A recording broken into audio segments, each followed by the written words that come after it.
Frank sat at the table in the dim evening light, doing his best to enjoy what would likely be his last meal ever. It did not help that he had overcooked the eggs.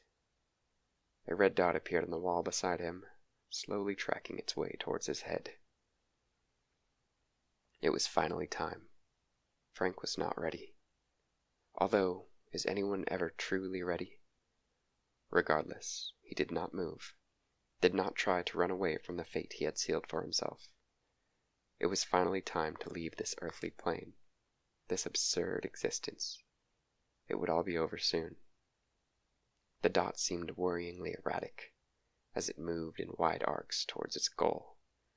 It finally reached his forehead, and he closed his eyes in expectation, letting out a deep sigh.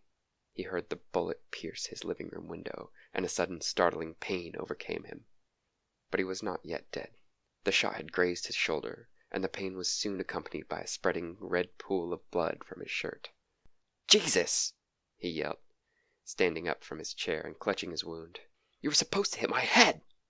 The hitman, barely concealed in the back garden's bushes, raised his head above the gun's sights. He seemed embarrassed. Frank winced from the pain, moving towards the window and resting his head on it. "Just get it over with, will you?" he said, pointing towards his forehead.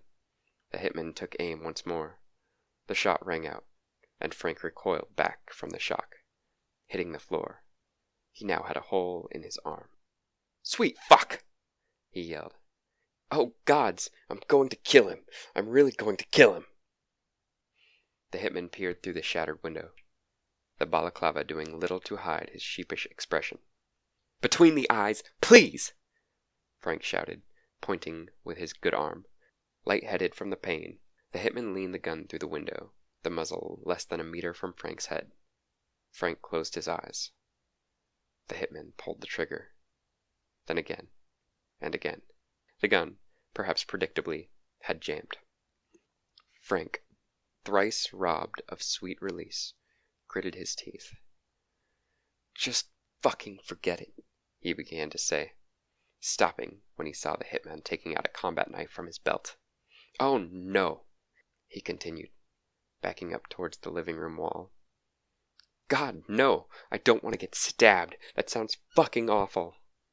The hitman still approached him, holding the knife in front of him with a steady hand. Frank was now completely against the wall. "Fuck! Shit!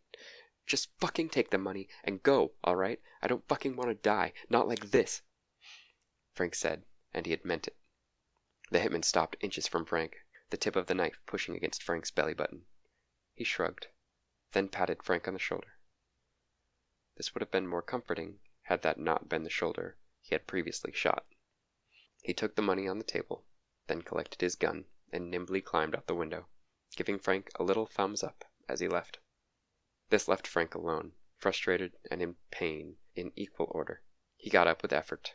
Rummaging through his liquor cabinet, he took out a good bottle of whiskey, taking a swig from it before pouring it over his wounds.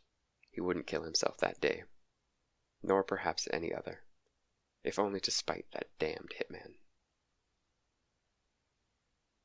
The hitman walked through the shadows, the balaclava obscuring his grin.